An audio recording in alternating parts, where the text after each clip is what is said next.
How do you usually feel on a Monday morning? On a Monday morning, I typically feel a mix of emotions. There's often a bit of reluctance to leave the weekend behind, but I also feel quite motivated and ready to tackle the week ahead. It's usually a sense of anticipation for what the new work or study days will bring. What makes you feel happy? Many things bring me happiness, but genuinely connecting with friends and family is a big one. Also, spending time outdoors in nature, especially when the weather is pleasant, always lifts my spirits. Accomplishing a challenging task or learning something new gives me a great sense of satisfaction. How do you deal with negative feelings? When I experience negative feelings, I try to acknowledge them without judgment. I find that talking to a trusted friend or family member helps immensely.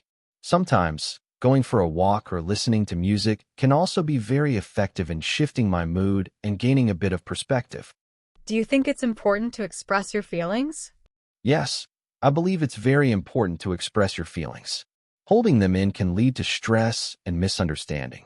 Expressing emotions, whether positive or negative, allows for clearer communication, strengthens relationships, and helps maintain good mental well-being in the long run. What kind of music makes you feel relaxed? For relaxation, I usually turn to instrumental music, especially classical or ambient pieces. The absence of lyrics allows my mind to wander and settle. The calming melodies and gentle rhythms truly help to soothe any tension and create a very peaceful atmosphere, which I find incredibly effective.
My best friend, Mihiraa, is definitely someone I know who expresses her feelings very openly.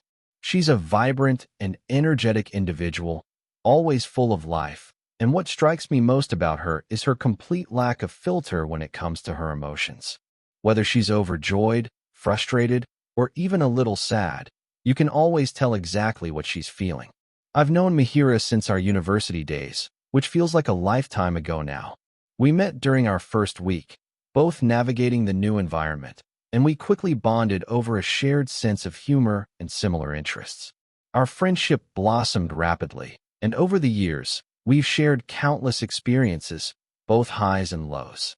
Living in close proximity and spending so much time together during those formative years really allowed me to see her true self, including her remarkably expressive nature. I believe Mihiraa is very open with her feelings primarily because of her genuine authenticity and a strong belief in honesty, both with herself and with others. She doesn't seem to have any inclination to hide her emotions or put on a facade. For her, expressing what she feels, whether it's immediate excitement or a moment of disappointment, is simply a natural part of being herself. She often says that it's healthier to let emotions out rather than bottling them up, and she truly lives by that philosophy. This openness also stems from a deep trust in her relationships. She trusts that the people around her will accept her for who she is, including her full emotional spectrum. She's not afraid of vulnerability, which is a rare and admirable quality. How I feel about Mihiraa's openness is overwhelmingly positive. While it might have taken a little getting used to initially, as I'm perhaps a bit more reserved myself, I've come to deeply appreciate and even admire this aspect of her personality. Her transparency makes her incredibly easy to understand and connect with on a profound level. There's never any guesswork involved. You always know where you stand with her, and that fosters a very strong sense of trust and reliability in our friendship.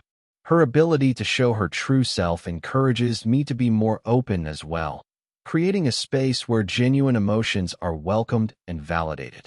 It's refreshing to be around someone so uninhibited, and her emotional honesty has undoubtedly enriched my life and taught me a great deal about authentic human connection. How do people in your country typically express their feelings? In India, the way people typically express their feelings can vary quite a bit depending on the specific region, family background, and the context of the relationship.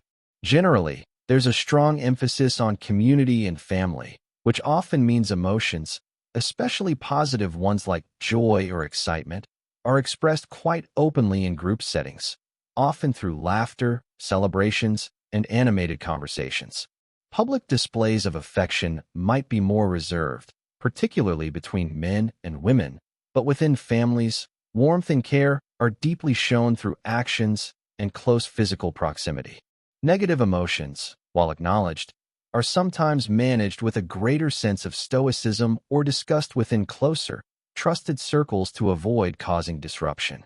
However, in personal relationships, especially among friends or close family members, there's a deep capacity for sharing vulnerabilities and offering profound emotional support. Do you think it's healthy to suppress negative feelings? I firmly believe that suppressing negative feelings is generally not healthy in the long run. While it might provide temporary relief or help navigate a difficult social situation, continuously bottling up emotions like anger, sadness, or frustration can have detrimental effects on both mental and physical well-being. These unexpressed feelings can manifest as stress, anxiety, or even physical symptoms like headaches or digestive issues.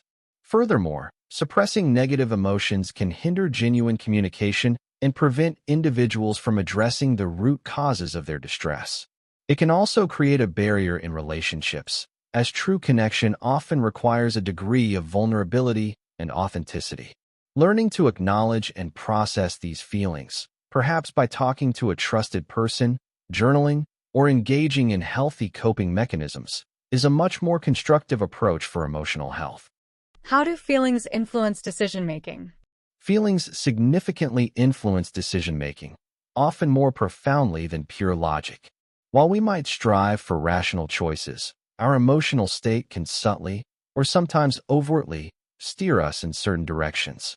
Positive emotions, for instance, can lead to more optimistic assessments and a willingness to take risks, whereas negative emotions like fear or anxiety might make us more risk-averse and cautious. Our past emotional experiences also play a role, as we tend to be drawn towards choices that have previously evoked positive feelings and avoid those associated with negative ones. Sometimes, intuition, which is essentially a rapid, subconscious emotional assessment, guides our quick decisions. While relying solely on emotions can be impulsive, completely ignoring them might lead to choices that feel unfulfilling. The most effective decision-making often involves a balance, where emotions provide insights and logic provides structure. Do you think that technology has changed how people express their feelings? Absolutely. Technology has profoundly altered how people express their feelings, largely through the pervasive use of social media and messaging platforms.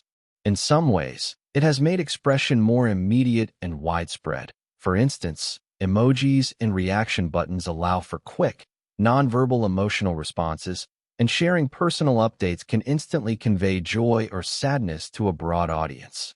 However, this shift also presents challenges. The curated nature of online profiles often encourages the display of only positive emotions, creating a pressure to appear constantly happy and successful, potentially leading to a suppression of true feelings. Moreover, the lack of face-to-face interaction can strip away crucial nonverbal cues, making it harder to convey genuine empathy or fully understand the nuance of someone else's emotional state. While technology offers new avenues for expression, it also risks fostering a more superficial and less authentic emotional landscape. Is it possible to control one's emotions completely? While it might be a desirable goal for some, I believe it's not truly possible, nor necessarily healthy, to control one's emotions completely. Emotions are a fundamental part of the human experience, natural responses to our environment and internal states. Attempting to suppress them entirely is like trying to hold back a flood. It can lead to immense internal pressure and eventual overwhelm. Instead of complete control, the focus should be on managing emotions effectively. This involves acknowledging feelings without judgment, understanding their triggers, and choosing how to respond to them in a constructive way rather than being impulsively driven by them.